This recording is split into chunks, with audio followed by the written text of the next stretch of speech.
Everyone's Terry here. In this video, I want to talk about the shares I'm most excited to own in my VUSA portfolio, and my favourite holdings. And these are outside of my main three ETFs. So, just the first bit of housekeeping. Obviously, I'm not offering any financial advice in these videos.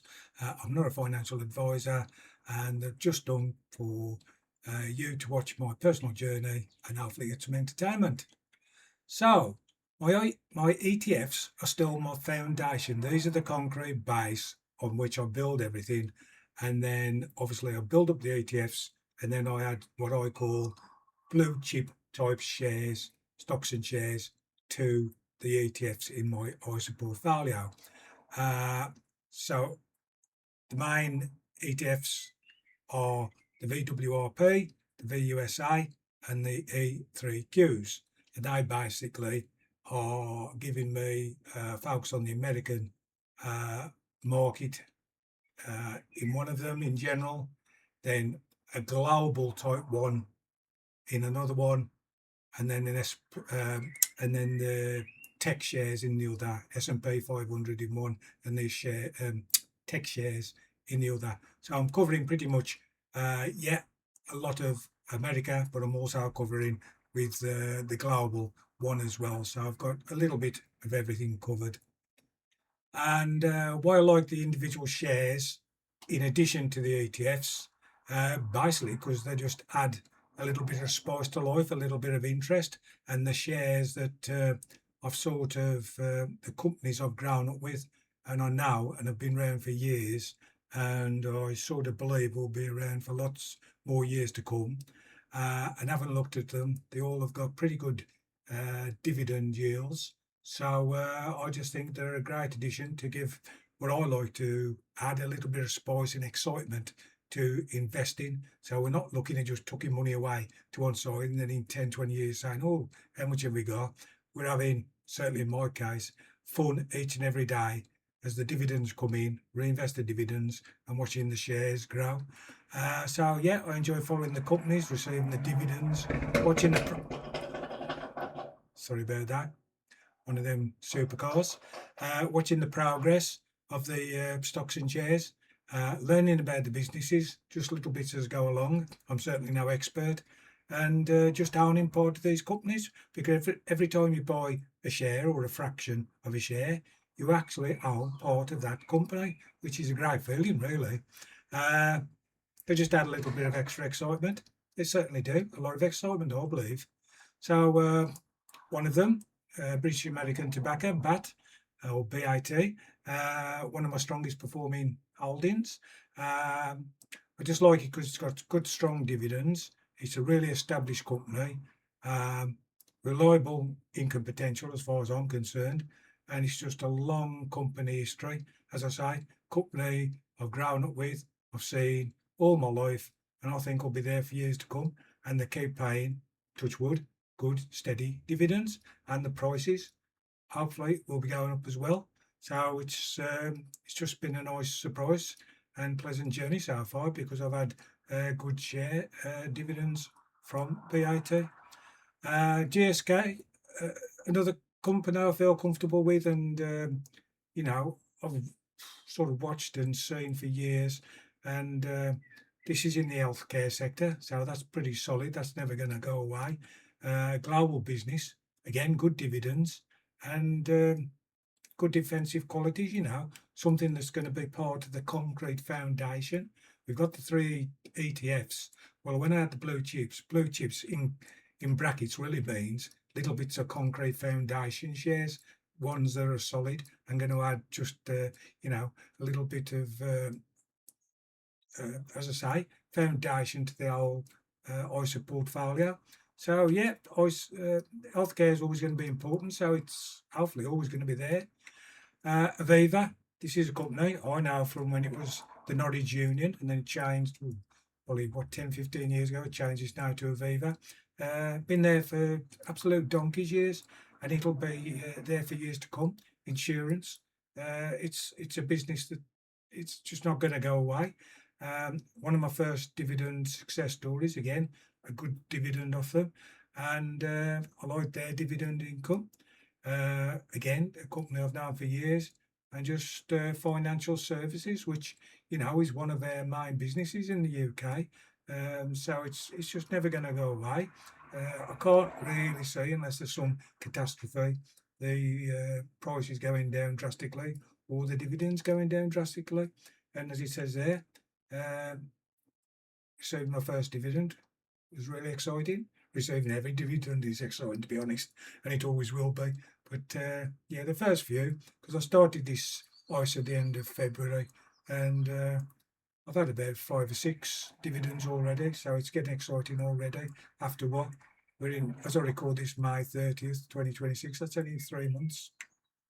Legal in general, like Aviva, a company I've known all my life. Legal in general, good solid company. Again, going to be there for years to come. Insurance company, life insurance. Investing became a positive hobby. Well, yeah, because this is a hobby to me, and I look forward to it each and every day, and I get excitement out of watching the dividends come in, as I say, reinvesting the dividends, and then watching the share prices go up, and watching the ISA overall, the growth go up. And yeah, there will come, no doubt there will come days when it'll go down, but that don't worry me, because as I say, I'll just buy more shares, so I'll get more for the same amount of money, and then just wait for it to go back up again.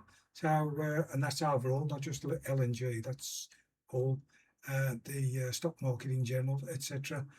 So, yeah, a long-term dividend favourite.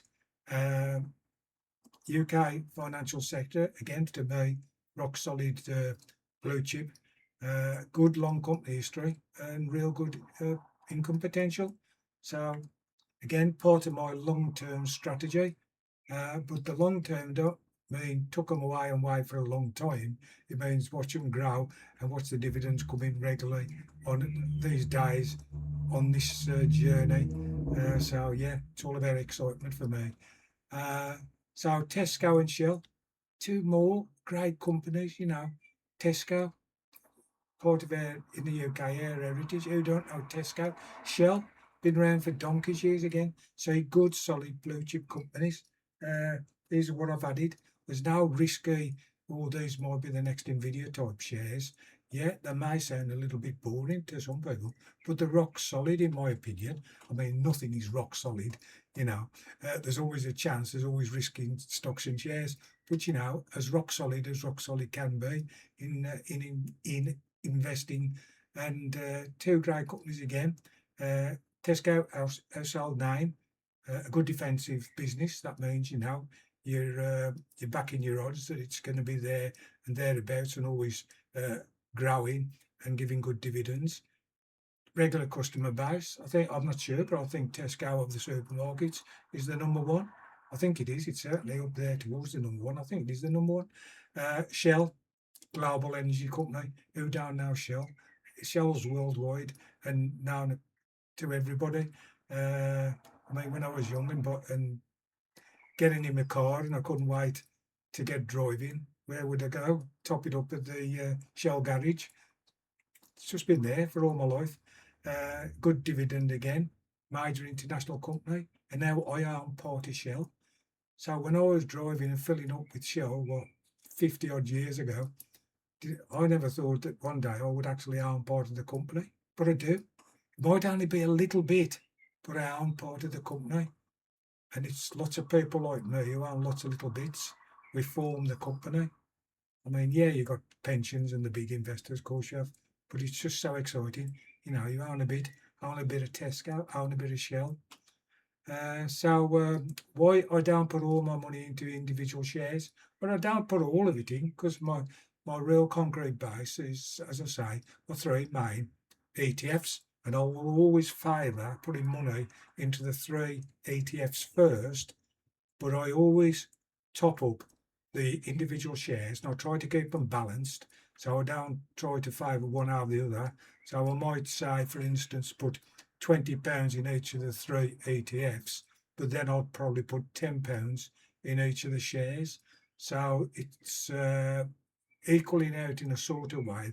They're following and trailing, but they're not far behind. But the the main focus is always on the 3 ETFs, which are going to give me, and are already showing, the greatest growth over all of the ISA. And I could just have those 3 ETFs, but not exactly boring, but I want a bit more excitement, and that's why I've added the shares. So yeah, it adds interest, and yeah, the ETFs will always be the foundation. So my final thoughts: these are the shares I currently enjoy owning, but they're not going to be the last ones, because I'm looking on Monday to possibly getting some NatWest Bank. I haven't got anything in the banking section, and I've got it written down. I can't think of the name. The wind farm owners, green space, is it? Anyway, the wind. I shall report on it and do a video on it, which I like the sound of. They own a lot of wind farms and rent them out for the energy companies, to the energy sector. So I'm looking at them. So as I say, I will be doing a video on them. So yes, our approach: build steadily, collect the dividends, reinvest regularly, and stay patient and enjoy the journey. And I think if you do that, you've got a great hobby, and this hobby that actually pays. So I'm really enjoying it. And so if you've enjoyed the video, which I hope you have, and you get a little bit of the feedback of the excitement I get by doing the ISAs and doing the videos as well, obviously I'd love it if you'd subscribe, like and follow, and let's get these videos out to more people so we can spread the excitement and let people know that investing isn't a boring thing. It's something we can get excitement from, and give us a hobby that we can watch each and every day and get fun, excitement and enjoy. So thank you for watching, and I'll see you in the next video really soon.